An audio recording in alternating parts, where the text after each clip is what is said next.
نویت سنت فرمایا مصطفیٰ صلی اللہ علیہ وآلہ وسلم جو لوگ اپنی مجلس سے اللہ کے ذکر اور نبی پر درود شریف پڑھے بغیر اٹھ گئے تو وہ بدبودار مردار سے اٹھے۔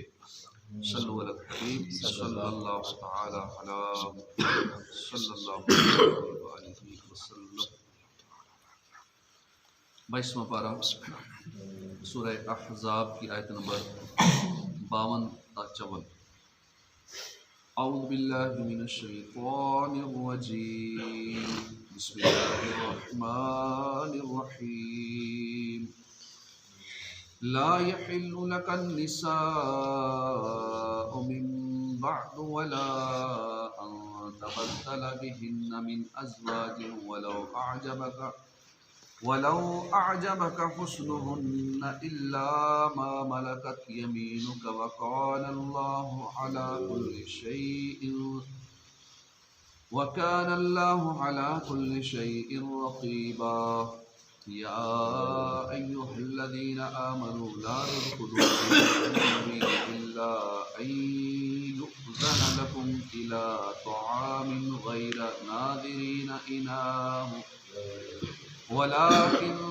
ولكن إذا دعيتم فادخلوا فإذا طعمتم فانتشروا ولا مستأنسين لحديث إن ذلكم كان يؤذي النبي فيستحيي منكم والله لا يستحيي من الحق وإذا سألتموهن متاعا فاسألوهن من وراء حجاب ذلكم أطهر لقلوبكم وقلوبهن وما كان لكم أن تؤذوا رسول الله ولا أن تنكحوا أزواجه من بعده أبدا إن ذلك كان عند الله عظيما۔ اللہ کے نام سے شروع مہربان رحمت والا۔ لا يحل لك النساء، حلال نہیں، لا يحل حلال نہیں، لک تمہارے لیے، نساء مزید عورتیں، من بعد ان کے بعد، ولا ان اور نہ یہ کہ تبدل بہن تم بدل لو، بہن ان کے بدلے، من ازواج دوسری بیویاں، ولو اعجبک اگرچہ پسند آئے تمہیں، حسنہن ان کا حسن، الا ما ملکت یمینک سوائے ان کے جن کا مالک ہوا یمینک تمہارا دایاں ہاتھ، وکان اللہ علی کل شیء رقیبا اور اللہ ہر چیز پر نگہبان ہے۔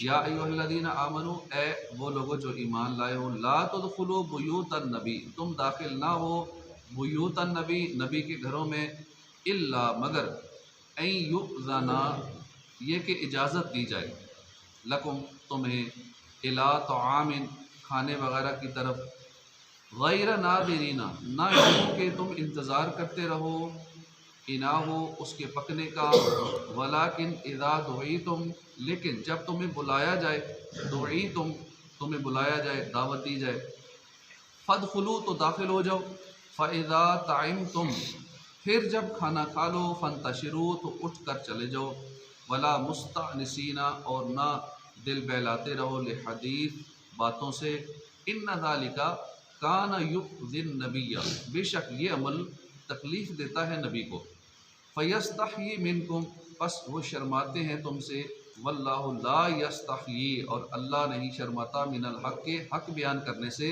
وَإِذَا سَأَلْتُمُوهُنَّ اور جب تم مانگو ان سے یعنی ازواج مطہرات سے، متاعن کوئی سامان، فَاسْأَلُوهُنَّ تو ان سے مانگو، من وراء حجاب پردے کے پیچھے سے، ذالکم اطہر یہ زیادہ پاکیزہ ہے، لقلوبکم وقلوبہن تمہارے اور ان کے دلوں کے لیے، وما کان لکم ان تؤذوا رسول اللہ اور ہرگز جائز نہیں ہے، لکم تمہارے لیے، ان تؤذوا کہ تم ایذا دو رسول اللہ صلی اللہ علیہ وسلم کو، ولا اور نہ ان تنکحوا یہ کہ تم نکاح کرو، ازواجہ اس کی بیویوں سے، من بعد ابدا اس کے بعد کبھی بے شک ذالکم یہ بات کانا عند اللہ عظیما اللہ کے نزدیک یہ بات بہت بڑی ہے۔ ترجمہ کنز العرفان۔ ان کے بعد مزید عورتیں تمہارے لیے حلال نہیں، اور نہ یہ کہ ان کی جگہ اور بیویاں بدل لو، اگرچہ تمہیں ان کا حسن پسند آئے، مگر تمہاری کنیزیں جو تمہاری ملکیت میں ہوں، اور اللہ ہر چیز پر نگہبان ہے۔ یعنی اے حبیب صلی اللہ علیہ وآلہ وسلم، آپ کے نکاح میں موجود ان 9 ازواج مطہرات کے بعد جنہیں آپ نے اختیار دیا تو انہوں نے اللہ اور اس کے رسول کو اختیار کیا۔ مزید عورتیں آپ کے لیے حلال نہیں، اور نہ یہ حلال ہے کہ انہیں طلاق دے کر ان کی جگہ دوسری عورتوں سے نکاح کر لیں۔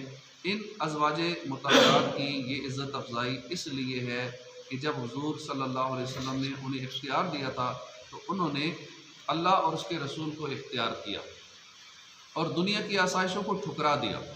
چنانچہ رسول اکرم صلی اللہ علیہ وسلم نے انہیں پر اکتفا فرمایا، اور عمر مبارک کے آخر تک یہی ازواج مطہرات حضور کی خدمت میں رہیں۔ حضرت عائشہ صدیقہ اور حضرت ام سلمہ رضی اللہ عنہ سے مروی ہے کہ آخر میں حضور انور صلی اللہ علیہ وسلم کے لیے حلال کر دیا گیا تھا کہ جتنی عورتوں سے چاہے نکاح فرمائیں۔ تو اس صورت میں یہ آیت منسوخ ہے، اور اس کی ناسخ آیت انا احللنا لک ازواجک یہ آیت ہے، کیونکہ کئی ایسی آیات ہیں کہ جن میں کسی چیز کا حکم تھا، بعد میں وہ آیات منسوخ ہو گئی، اس لیے ناسخ منسوخ آیات کا بھی علم ہو تو بندہ معاملے کو صحیح سمجھ پاتا ہے۔ اب جیسے شراب کے بارے میں تھا کہ نماز کے دوران شراب کے قریب نہ جاؤ، اب کئی لوگ اسی آیت کو پکڑ لیتے ہیں کہ دوسرے پارے میں یہ لکھا ہے کہ نماز کے دوران شراب نہ پیو، اس کے علاوہ پیتے رہو۔ یہ تو قرآن میں لکھا ہوا ہے کہ بس نماز کے ٹائم نہ پیو، باقی تو ہم پیتے رہتے ہیں۔ تو وہ آدھی بات کو پکڑ لیتے ہیں، باقی جہاں منع ہوتا ہے کہ نہیں اب نماز کے علاوہ بھی منع ہے، اب ٹوٹلی منع ہے شراب، اب اس آیت کو نہیں سنائیں گے، باقی بیچ والے اپنی مرضی کی آیت جو منسوخ ہو چکی ہے۔ بہت سے ایسے احکامات ہیں کہ جو پہلے تھے، بعد میں کوئی اور آیت اتر آئی، وہ آیت منسوخ ہو گئی، قرآن میں ہے وہ آیت لیکن بعد میں منسوخ ہو گئی، اس لیے آدھی بات اگلے کو بتا کے وہ یا تو اس کا ذہن خراب کر دیا جاتا ہے یا بعض کا عقیدہ خراب کر دیا جاتا ہے۔ کبھی شفاعت کے حوالے سے کوئی ایسی آیت سنا دی، شفاعت کے حوالے سے عقیدہ خراب کر دیا، علم غیب کے حوالے سے عقیدہ خراب کر دیا۔ تو اس لیے ہمیں صحیح العقیدہ علماء کی باتیں ہی سننی چاہیے، اور اپنی طرف سے بھی جو سمجھتا ہے کہ میں قرآن پڑھ کے میں تو ترجمہ پڑھا ہوا ہوں تو میں بہت بڑا عالم بن گیا ہوں، مجھے بہت علم ہے، خالی ترجمہ پڑھنے سے تو اتنا علم نہیں آیا تھا۔ تو ہمیں ناسخ و منسوخ کا علم اگر نہیں ہے، خالی ترجمہ پڑھیں گے، قرآن میں جو آیت کا حکم ہوگا ہمیں کیا پتہ یہ حکم منسوخ ہو چکا ہو، ہم اس پہ عمل کرتے رہیں، اور جو باقی آیات ہیں جو آیات بعد میں نازل ہوئیں ناسخ والی، جنہوں نے پہلی آیت کو منسوخ کر دیا، ان کا علم ہی نہ ہو تو ہم اسی بات پہ عمل کرتے رہے جو ہم نے ایک آیت پڑھ لی، ہم نے تو قرآن میں پڑھا تھا، اس کا ترجمہ پڑھا تھا، ترجمہ پڑھ کے عمل کر رہے ہیں۔ تو اس لیے ناسخ و منسوخ کا علم ہو گیا۔ اسی طرح احادیث کی بڑی تفصیل ہے، احادیث کی قسمیں ہیں، تو ان کے بارے میں علم ہو، تو یہ علم کا سیکھنے کا پروسیس تو زندگی بھر جاری رہتا ہے۔ الا ما ملکت یمینک مگر تمہاری کنیزیں جو تمہاری ملکیت میں ہوں، یعنی ان ازواج مطہرات میں سے کسی کو طلاق دے کر دوسری عورت سے نکاح کرنا حلال نہیں، اگرچہ آپ کو ان کا حسن و جمال پسند آئے، البتہ آپ کی وہ کنیزیں جو آپ کی ملکیت میں ہوں وہ آپ کے لیے حلال ہیں، اور اللہ تعالیٰ ہر چیز پر نگہبان ہے، اس لیے کوئی شخص اللہ کی حدوں سے تجاوز نہ کرے۔ اس کے بعد حضرت ماریہ قبطیہ رضی اللہ عنہ حضور کی ملک میں آئیں، اور ان سے حضور کے فرزند حضرت ابراہیم رضی اللہ عنہ پیدا ہوئے، جنہوں نے چھوٹی عمر میں وفات پائی۔ یا ایھا الذین آمنوا لا تدخلوا بیوت النبی، اے ایمان والو نبی کے گھر میں نہ حاضر ہو جب تک اجازت نہ ہو، جیسے کھانے کے لیے بلایا جائے، یوں نہیں کہ خود ہی اس کے پکنے کا انتظار کرتے رہو، ہاں جب تمہیں بلایا جائے تو داخل ہو جاؤ، پھر جب کھانا کھا لو تو چلے جاؤ، اور یہ نہ ہو کہ باتوں سے دل بہلاتے ہوئے بیٹھے رہو، بے شک یہ بات نبی کو ایذا دیتی تھی تو وہ تمہارا لحاظ فرماتے تھے، اور اللہ حق فرمانے میں شرماتا نہیں۔ اور جب تم نبی کی بیویوں سے کوئی سامان مانگو تو پردے کے باہر سے مانگو، تمہارے دلوں اور ان کے دلوں کے لیے یہ زیادہ پاکیزگی کی بات ہے، اور تمہارے لیے ہرگز جائز نہیں کہ رسول اللہ صلی اللہ علیہ وسلم کو ایذا دو، اور نہ یہ جائز ہے کہ ان کے بعد کبھی ان کی بیویوں سے نکاح کرو، بے شک یہ اللہ کے نزدیک بڑی سخت بات ہے۔ اگر تم کوئی بات ظاہر کرو یا چھپاؤ تو بے شک اللہ سب کچھ جانتا ہے۔ یا ایھا آمنو، اے ایمان والو۔ مفسرین نے اس آیت کی شان نزول سے متعلق مختلف روایات ذکر کی ہیں، ان میں سے دو روایات درج ذیل ہیں۔ جب سرکار دو عالم صلی اللہ علیہ وسلم نے حضرت زینب رضی اللہ عنہ سے نکاح کیا اور ولیمے کی عام دعوت فرمائی تو لوگ جماعت کی صورت میں آتے اور کھانے سے فارغ ہو کر چلے جاتے تھے۔ آخر میں 3 صاحب ایسے تھے جو کھانے سے فارغ ہو کر بیٹھے رہے اور انہوں نے گفتگو کا طویل سلسلہ شروع کر دیا اور بہت دیر تک ٹھہرے رہے۔ مکان تنگ تھا تو اس سے گھر والوں کو تکلیف ہوئی اور حرج واقع ہوا کہ وہ ان کی وجہ سے اپنا کام کاج کچھ نہ کر سکے۔ رسول کریم صلی اللہ علیہ وسلم اٹھے اور ازواج مطہرات کے حجروں میں تشریف لے گئے، اور جب دورہ فرما کر تشریف لائے تو اس وقت تک یہ لوگ اپنی باتوں میں لگے ہوئے تھے۔ حضور صلی اللہ علیہ وسلم پھر واپس ہو گئے تو یہ دیکھ کر وہ لوگ روانہ ہوئے۔ تب حضور اقدس صلی اللہ علیہ وسلم دولت سرائے میں داخل ہوئے اور دروازے پر پردہ ڈال دیا۔ اس پر یہ آیت کریمہ نازل ہوئی۔ تو ہمیں بھی ان چیزوں کا، ان ایٹیکیٹس کا خیال رکھنا چاہیے۔ جب کسی کے گھر میں جائیں اور گھر چھوٹا ہو اور وہاں چھوٹا گھر ہو تو پھر عظیم بات ہے، گھر والوں کو پریشانی ہوتی ہے، خواتین نے کام کرنا ہوتا ہے، اس کمرے سے اس کمرے میں جانا ہوتا ہے، تو وہاں اگر گھنٹوں گپوں کے لیے بیٹھ جائیں گے تو اس گھر کا تو سارا سسٹم ڈسٹرب ہو جائے گا۔ جیسے یہاں 5 محلے کے گھر ہیں، اب یہاں بھی ایک قسم کی آزمائشی ہے لوگوں کے لیے۔ اگر کوئی مہمان آ جائیں اور وہ بھی گھنٹوں بیٹھے رہے، گھر والے ادھر ادھر نہیں موو کر سکتے، گھر کے کام کاج ڈسٹرب ہوں گے، تو اس بات کا خیال رکھنا چاہیے۔ ہم کہیں بھی کسی کے گھر مہمان جائیں تو ان چیزوں کا دھیان رکھیں۔ اسی طرح ولیموں پہ جائیں، شادیوں میں جائیں تو وہاں بھی دیکھ لیں، شادی حال کا ایک مخصوص ٹائم ہوتا ہے، وہاں بیٹھ کے گپ شپ لگائیں گے تو کہیں اٹھو بھائی اب کسی اور کی باری ہے، حال کی بکنگ کسی اور کو بھی دینی ہے، تو وہاں بھی اس بات کا خیال رکھا جائے شادی حالوں میں بھی۔ اور شادیوں میں جائیں تو اگلے کی سہولیات اور سارے معاملات دیکھ کے، تاکہ ہماری وجہ سے کوئی تنگ نہ ہو یا میزبان تنگ نہ ہو۔ مسلمانوں میں سے کچھ لوگ نبی کریم صلی اللہ علیہ وسلم کے کھانے کے وقت کا انتظار کرتے رہتے تھے، پھر وہ آپ کے حجروں میں داخل ہو جاتے اور کھانا ملنے تک وہیں بیٹھے رہتے، پھر کھانا کھانے کے بعد بھی وہاں سے نکلتے نہ تھے، اور اس سے رسول اللہ صلی اللہ علیہ وسلم کو اذیت ہوتی تھی۔ اس پر یہ آیت نازل ہوئی۔ اس کا خلاصہ یہ ہے کہ اے ایمان والو، میرے حبیب صلی اللہ علیہ وآلہ وسلم کے گھروں میں یوں ہی حاضر نہ ہو جاؤ، بلکہ جب اجازت ملے، جیسے کھانے کے لیے بلایا جائے تو حاضر ہوا کرو، اور یوں بھی نہ ہو کہ خود ہی میرے حبیب صلی اللہ علیہ وسلم کے گھر میں بیٹھ کر کھانا پکنے کا انتظار کرتے رہو۔ ہاں، جب تمہیں بلایا جائے اس وقت ان کی بارگاہ میں حاضری کے احکام اور آداب کی مکمل رعایت کرتے ہوئے ان کے مقدس گھر میں داخل ہو جاؤ، پھر جب کھانا کھا کے فارغ ہو جاؤ تو وہاں سے چلے جاؤ، اور یہ نہ ہو کہ وہاں بیٹھ کر باتوں سے دل بہلاتے رہو، کیونکہ تمہارا یہ عمل اہل خانہ کی تکلیف اور ان کے حرج کا باعث ہے۔ بے شک تمہارا یہ عمل گھر کی تنگی وغیرہ کی وجہ سے میرے حبیب صلی اللہ علیہ وسلم کو ایذا دیتا تھا، لیکن وہ تمہارا لحاظ فرماتے تھے اور تم سے چلے جانے کے لیے نہیں فرماتے تھے، لیکن اللہ تعالیٰ حق بیان فرمانے کو ترک نہیں فرماتا۔ اس آیت سے 4 باتیں معلوم ہوئی۔ اللہ تعالیٰ نے اپنے حبیب صلی اللہ علیہ وسلم کی بارگاہ میں حاضری کے آداب خود بیان فرمائے۔ اس سے معلوم ہوا کہ اللہ کی بارگاہ میں جو مقام حضور صلی اللہ علیہ وسلم کو حاصل ہے وہ مخلوق میں کسی اور کو حاصل نہیں۔ آیت کے اس سے الا ان یؤذن لکم سے معلوم ہوا کہ عورتوں پر پردہ لازم ہے اور غیر مردوں کو کسی گھر میں اجازت کے بغیر داخل ہونا جائز نہیں ہے۔ یاد رہے کہ یہ آیت اگرچہ خاص نبی کریم صلی اللہ علیہ وسلم کی ازواج مطہرات کے حق میں نازل ہوئی ہے، لیکن اس کا حکم تمام عورتوں کے لیے ہے۔ کوئی شخص دعوت کے بغیر کسی کے یہاں کھانا کھانے نہ جائے۔ یہ بھی ہمارے یہاں روٹین ہے، شادی میں چلے جاتے ہیں، ولیموں میں چلے جاتے ہیں، لڑکے والے پوچھیں کدھر سے، لڑکی والوں کی طرف سے، لڑکی والے پوچھیں آپ کون ہیں، جی ہم لڑکے والوں کی طرف سے۔ اب یوں کر کے کھانوں کا سلسلہ، یہ کئی لوگوں کی روٹین ہی ہے، یہ عام ہے شادیوں میں جانا، اور ایسے ہم اس طرف سے، اور بعض کر پکڑے بھی جاتے ہیں، وہ پوچھتے ہیں جناب آپ کون ہیں، کہاں سے، آپ کا تعارف، یا ہم لڑکی والوں کی طرف سے۔ وہ کہتے ہیں یہ تو ہمارا برتھ ڈے کا فنکشن تھا، یا ہمارے تو فلاں فنکشن تھا۔ ان کو یہ بھی پتہ نہیں ہوتا کہ میں شادی کے فنکشن میں آیا ہوں یا ویسے کوئی اور سلسلہ تھا، کوئی برتھ ڈے تھا یا کوئی ایسا، وہاں پکڑے جاتے ہیں کہ میں لڑکے والوں کی طرف سے ہوں۔ کہتے ہیں لڑکے لڑکی کا یہاں کیا چکر ہے، تو برتھ ڈے کا فنکشن ہے یا یہ کوئی ہمارا کوئی اور فنکشن ہے۔ تو اس طرح بے عزت بھی ہوتے ہیں، اور ویسے بھی شرم منع ہے۔ جو اس طرح بغیر اجازت کے کسی شادی میں جائے یا کسی گھر میں کھانے کے لیے چلا جائے یا چاندے کی دعوت ہے اور باقی ویسے ہی ساتھ چل پڑے تو یہ درست نہیں ہے. اور نہ ہی ہمیں اپنے طور پہ اگلے سے پوچھے بغیر، اگلے نے کہا 5 بندے لائیں، ہم 2-4 فالتو لے جائیں اور اگلے کو تکلیف ہو یا بغیر اجازت کے تکلیف نہ بھی ہو، بغیر اجازت کے لے جانا ہی منع ہے. ہاں اجازت اگلے سے لے لیں لیکن اس میں بھی دیکھ لیں کہ مسئلہ نہ ہو، اگلا نہ تو نہیں بولے گا شرمندگی کی وجہ سے کہ ٹھیک ہے لے آئیں، پھر اندر سے دل نہیں کر رہا ہوگا، تو اس طرح نہیں کرنا چاہیے. وہ یاد رہے کہ یہ آیت اگرچہ خاص نبی کریم صلی اللہ علیہ وسلم کی ازواج مطہرات کے حق میں نازل ہوئی ہے، لیکن تمام عورتوں کے لیے یہ حکم عام ہے کہ عورتوں کو چاہیے کہ وہ پردہ کریں. اسی طرح کوئی شخص بغیر دعوت کے کسی کے گھر یا کہیں بھی کھانا کھانے نہ جائے، اور مہمان کو چاہیے کہ وہ میزبان کے ہاں زیادہ دیر تک نہ ٹھہرے.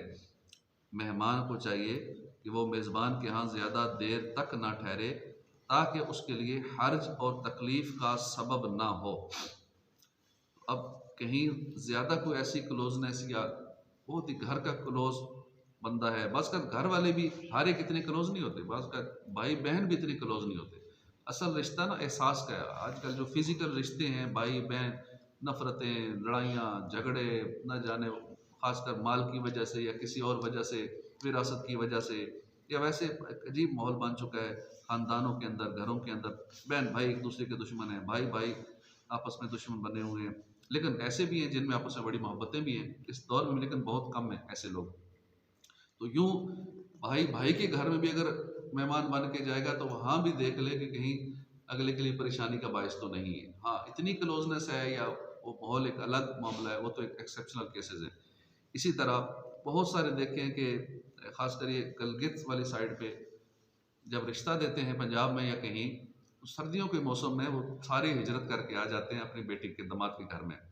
وہ کئی اس لیے وہاں سے رشتہ نہیں کرتے کہ وہ سارا خاندان آ جائے گا سردیوں میں، اور وہ آ جاتے ہیں 2-4-6 مہینے کے لیے. جب تک وہاں سردی ہوتی ہے ان کی روٹین ہے، یہ رواج ہے، یہ جو بھی ہے بیٹی کے یہاں جا. اب جب اتنا عرصہ 2-4-6 مہینے مہمان بن کے رہیں گے اور اگلا جو ہے وہ بیچارہ کماتے 20-30 ہزار ہے، یہ جتنا بھی اس دور مہنگائی کے دور میں، تو اس پہ تو ایک بوجھ بن جائے گا. یا بالفرض اگر کماتا اچھا بھی ہے تو بھی اگلے کی پرائیویسی اور باقی معاملات میں اس کو ڈسٹربنس ہوتی ہے.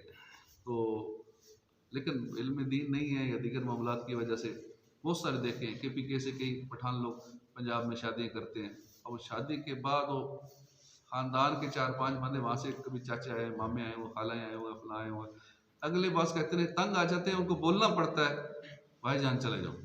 اینڈ پہ اتنا تنگ آ جاتے ہیں کیونکہ بہت سارے معاملات، پرائیویسی ڈسٹرب ہوتی ہے، باقی معاملات خراب ہوتے ہیں.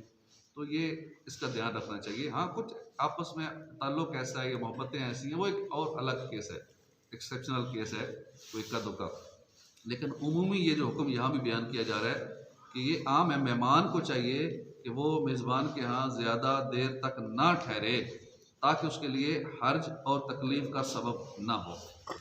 اس آیت کے شان نزول سے سرکار دو عالم صلی اللہ علیہ وسلم کی کمال حیا، شان کرم اور حسن اخلاق کے بارے میں معلوم ہوا کہ ضرورت کے باوجود صحابہ کرام سے یہ نہ فرمایا کہ اب آپ چلے جائیے، بلکہ آپ نے جو طریقہ اختیار فرمایا وہ حسن آداب کی اعلیٰ ترین تعلیم دینے والا ہے.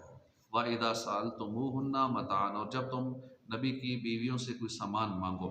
آیت کے شان نزول سے متعلق روایت کے اوپر ذکر ہوئی ہیں، یہاں مزید 2 روایت ملاحظہ ہوں. حضرت عائشہ صدیقہ رضی اللہ عنہ فرماتی ہیں نبی کریم صلی اللہ علیہ وسلم کی ازواج مطہرات رات کے وقت قضاء حاجت کے لیے مناسب کی طرف نکلا کرتی تھی، اور وہ بہت کشادہ ٹیلا ہے. جب عمر فاروق رضی اللہ عنہ نے کئی بار حضور سے عرض کی تھی کہ ازواج مطہرات سے پردہ کروائیے، لیکن آپ ایسا نہیں کرتے تھے. ایک مرتبہ حضور اقدس صلی اللہ علیہ وسلم کی زوجہ مطہرہ حضرت سودا بنت زمعہ رضی اللہ عنہ، جن کا قد اونچا تھا، عشاء کے وقت باہر نکلی تو حضرت عمر رضی اللہ عنہ نے اچانک انہیں دیکھ لیا اور آواز دی، اے حضرت سودا، ہم نے آپ کو پہچان لیا ہے. یہ بات کہنے سے آپ کا مقصد یہ تھا کہ پردے کا حکم دے دیا جائے. چنانچہ اللہ تعالیٰ نے آیت حجاب نازل فرما دی. حضرت عمر فاروق رضی اللہ عنہ فرماتے ہیں کہ میں نے عرض کی یا رسول اللہ صلی اللہ علیہ وسلم، آپ کی بارگاہ میں نیک لوگ بھی آتے ہیں، فاجر بھی آتے ہیں، ہر طرح کے لوگ حاضر ہوتے ہیں، تو اگر آپ امہات المومنین کو پردے کا حکم فرما دیں تو بہت بہتر ہوگا. اللہ پاک نے یہ آیت حجاب نازل فرما دی. آیت کے اس حصے کا خلاصہ یہ ہے کہ اے ایمان والو، جب تم میرے حبیب صلی اللہ علیہ وسلم کی ازواج مطہرات سے کوئی سامان مانگو تو پردے کے باہر سے مانگو، بغیر اجازت کے داخل نہ ہونا، باتیں کرنے کے لیے وہاں بیٹھے نہ رہنا، پردے کے پیچھے سے مانگنا تمہارے دلوں اور ان کے دلوں کے لیے زیادہ پاکیزگی کی بات ہے، کیونکہ اس صورت میں وسوسوں اور بیہودہ خیالات سے امن رہتا ہے۔ ازواج مطہرات رضی اللہ عنہن امت کی مائیں ہیں، اور ان کے بارے میں کوئی شخص اپنے دل میں برا خیال لانے کا تصور بھی نہیں کر سکتا۔ اور وہ والا دور تو ویسے ہی ایسا پاکیزہ دور تھا، لوگ پازیٹیو مائنڈ کے تھے، اچھے ذہن کے تھے، گندے ذہن کے نہیں تھے، جو آج کل دور ہے۔ آج کل تو بہت ہی حالات خراب ہیں۔ اس اچھے دور کی بات ہو رہی ہے، اور وہ بھی صحابہ جو اتنے نیک لوگ، اس وقت کی یہ بات ہو رہی ہے، اس وقت کے احکام نازل ہو رہے ہیں۔ اس کے باوجود مسلمانوں کو یہ حکم دیا گیا کہ ان سے کوئی چیز مانگنی ہے تو پردے کے پیچھے سے مانگو، حالانکہ وہ تو امت کی مائیں ہیں اور حضور کی ازواج مطہرات ہیں۔ پردے کے پیچھے سے مانگو تاکہ کسی کے دل میں کوئی شیطانی خیال پیدا ہو۔ جب امت کی ماؤں کے بارے میں یہ حکم ہے تو عام عورتوں کے بارے میں کیا حکم ہوگا؟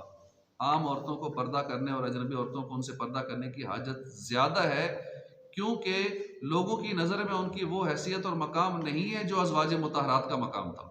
اس لیے دل میں شیطانی وسوسے آنے، بیہودہ خیالات پیدا ہونے کا امکان زیادہ ہے۔ لیکن پردے کا کوئی کہے تو کیا کہتی ہیں؟ ہمارا دل صاف ہے، اپنے آپ کو اتنا پاکیزہ صاف ظاہر کرا، اس لیے پردہ نہیں کرتی کہ ہم بالکل نیک ہیں، ہم صاف دل ہیں، اس لیے کیا ضرورت ہے پردے کی؟ کیا جو پردہ کرتی ہیں وہ صاف دل نہیں ہے؟ جو خراب ہے وہ پردہ کرے تو؟ اور ازواج مطہرات کا کیا مقام ہے؟ کیا وہ صاف دل نہیں تھی؟ ان کے بارے میں جب ایسا حکم ہے تو ان سے بڑھ کر اور کون سی خاتون ہوگی؟ افسوس ہمارے معاشرے میں اجنبی عورت اور مرد میں پردہ ختم کرنے اور ان کے درمیان قربتیں بڑھانے کے مختلف طریقے اور انداز اختیار کیے جا رہے ہیں۔ دنیاوی معاملات کے ہر میدان میں عورت اور مرد ایک دوسرے کے شانہ بشانہ، قدم بقدم چلتے نظر آ رہے ہیں، جبکہ پردے کے حق میں بولنے والوں کو پرانی سوچ کا حامل، بدلتے وقت کے تقاضوں کے مطابق نہ چلنے والا کہہ کر صرف صرف نظر کیا جا رہا ہے۔ ایسے طور طریقے اختیار کرنے والے لوگ خود ہی غور کر لیں کہ ان کا یہ عمل اللہ کے دیے ہوئے حکم کے مطابق ہے یا وہ اس کے برخلاف چل رہے ہیں۔ اللہ تعالیٰ انہیں سچی ہدایت اور اسلامی احکام پر عمل کی توفیق عطا فرمائے، آمین۔ اس آیت سے یہ بھی معلوم ہوا کہ کوئی شخص کتنا ہی نیک ہو، کوئی کتنا پرہیزگار ہے، کوئی پارسا ہی کیوں نہ ہو، وہ اجنبی عورت کے ساتھ تنہائی میں اپنے نفس پہ اعتماد نہ کرے، جتنا بھی پہنچا ہوا، یہی اس کے حال کے زیادہ مناسب ہے، اور اسی میں اس کے نفس اور عصمت کی زیادہ حفاظت ہے۔ حضرت عبداللہ بن عمر رضی اللہ عنہ سے روایت ہے، نبی کریم صلی اللہ علیہ وسلم نے فرمایا، کوئی مرد کسی اجنبی عورت کے ساتھ تنہائی میں ہو تو ان دونوں کے ساتھ شیطان ہوتا ہے۔ اس کا مطلب ہے کہ شیطان دونوں کے جذبات ابھارتا رہتا ہے تاکہ وہ برائی میں مبتلا ہو جائیں۔ کسی اللہ والے سے پوچھا، غالباً جنید بغدادی یا اس طرح کا بزرگ تھے اللہ والے، ان سے پوچھا کہ کیا عورت مرد سے قرآن پڑھ سکتی ہے یا دینی تعلیم؟ انہوں نے کہا کہ اگر پڑھانے والا جنید بغدادی اور پڑھنے والی اللہ کی ولیہ جن کے واقعات سنتے رہتے ہیں، رابعہ بصریہ، پڑھنے والی رابعہ بصریہ، اتنی بڑی مقام پہ اللہ کی ولیہ، پڑھنے والی ہوں، پڑھانے والے لوگ ہوں، اور پردے میں پڑھ رہے ہوں، پڑھ بھی کعبے کے پاس رہے ہوں، تو بھی من نہیں۔ پڑھانے والا کون؟ اپنے وقت کا اتنا بڑا ولی، پڑھنے والی اپنے زمانے کی ولیہ، جگہ کون سی؟ کعبے کے سامنے، تو بھی۔ لیکن آج کل دیکھ رہے ہیں استاد بچوں کو پڑھا رہے ہیں، اسکولوں کالجوں میں بھی یہی چل رہا ہے، اور ٹیوشن پہ بھی یہی چل رہا ہے، اداروں میں بھی یہی چل رہا ہے، اور والدین بھی یہ سمجھ رہے ہیں کہ نہیں ٹیچر بہت نیک آدمی ہے، ٹیچر بھی اپنے آپ کو سمجھ رہے ہیں میں بہت نیک آدمی ہوں، اور بس یوں ہی سمجھ ہی رہے ہیں خالی سارے ہی نیک ہیں، سارے اچھے ہیں۔ تو پھر یہ اسلامی احکام کا حکم کیوں دیا گیا؟ اللہ رسول نے یہ جگہ جگہ کیوں یہ باتیں فرمائیں؟ معاذ اللہ، پھر کیا یہ باتیں غلط ہیں؟ ہم صحیح ہیں، ہم جو کہہ رہے ہیں وہ ٹھیک ہے؟ نہیں کچھ نہیں ہوتا، ہماری بچی بھی نیک ہے، استاد بھی بڑا نیک ہے۔ تو نیک شیطان تو دل میں وسوسے ڈالتا ہے، اس نے دل پہ اپنی چونچ رکھی ہوتی ہے، کنٹرول کیا ہوتا ہے، دل میں وسوسہ ڈالتے اسے کیا دیر لگتی؟ آئے دن واقعات ہوتے نہیں رہتے، ہمارے ملک میں بھی ہو رہے ہیں، اور ممالک کے اندر بھی ہو رہے ہیں۔ استاد کیا کچھ کر رہے ہیں، ٹیوشنیں پڑھانے والے، دیگر اور کوئی ایسی بات کرے تو کہتے نہیں اس کا یہ کہنے والے کا ذہن غلط ہے، ایسا سوچا کیوں، غلط سوچا. بھائی غلط سوچا نہیں، قرآن کا ہی حکم ہے کہ جب دو ہوں گے تو تیسرا شیطان ہوگا، وہ دل میں وسوسے ڈالے گا، چاہے کتنا ہی کوئی نیک اور متقی اور پرہیزگار اور پارسا ہی کیوں نہ ہو. اس لیے حضور نے فرمایا حدیث پاک، کوئی مرد کسی اجنبی عورت کے ساتھ تنہائی میں ہو تو ان دونوں کے ساتھ شیطان ہوتا ہے. یہاں تک کہ بعض نیک لوگ ایسے بھی ہوتے ہیں، اللہ والوں کی سوچ ہے کہ اکیلے میں اپنی والدہ کے ساتھ بھی نہیں بیٹھتے، اکیلے میں اپنی بہن کے ساتھ بھی نہیں بیٹھتے. یہ اللہ والوں کا یہ بھی معمول ہوتا تھا کہ کہیں شیطان. اور کتنے واقعات ہو رہے ہیں سوشل میڈیا پہ، آئے دن ویڈیو چل رہی ہوتی ہے کہ بہن کے ساتھ یہ کر دیا اور بچہ پیدا ہو گیا، اور ماں کے ساتھ یہ کرتا تھا یہ ہو گئی. یہ تو واقعات اس وقت تو روٹین میں چل رہے ہیں، اور سوشل میڈیا پہ یہ ویڈیوز وائرل ہو رہی ہیں، اور باقاعدہ وہ خود بیان دے کے جب پولیس پکڑتی ہے خود بتاتے ہیں کہ ہاں واقعی یہ میں اتنے عرصے سے کر رہا ہوں، یہ کر رہا ہوں، یہ کر رہا ہوں. یہ ہو رہا ہے، اور اسی وجہ سے ہو رہا ہے کہ ہم خود کو بڑا نیک پارسا اور یہ سمجھ رہے ہوتے ہیں، اور بات نوبت یہاں تک آ چکی ہے.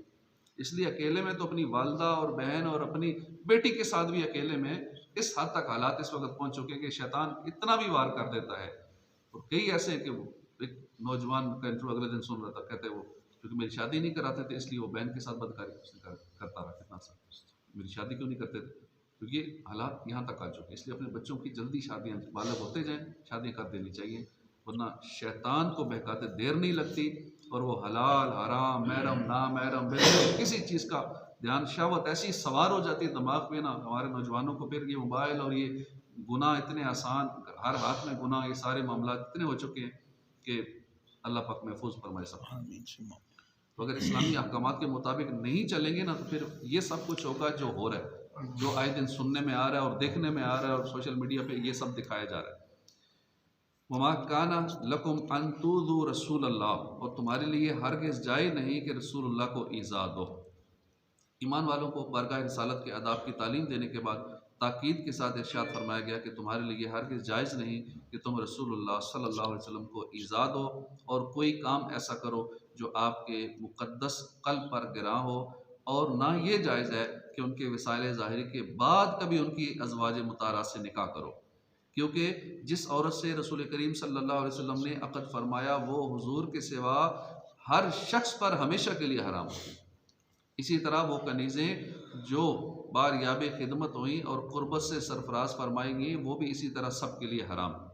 ان ذالکم کان عند اللہ عظیما، بے شک یہ اللہ کے نزدیک بڑی سخت بات ہے. یعنی نبی کریم صلی اللہ علیہ وسلم کو ایذا دینا، ان کے وصال ظاہری کے بعد ان کی ازواج مطہرات سے نکاح کرنا اللہ کے نزدیک بڑا سخت گناہ ہے. اس میں یہ بتا دیا گیا کہ اللہ نے اپنے حبیب صلی اللہ علیہ وسلم کو بہت بڑی عظمت عطا فرمائی اور آپ کی حرمت ہر حال میں واجب کی ہے.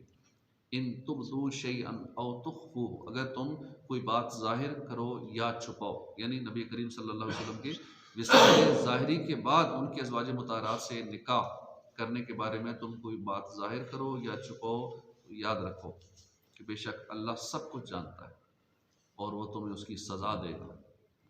صدق اللہ العظیم. صلو علی الحبیب صلی اللہ علیہ وسلم صلی اللہ علیہ وسلم.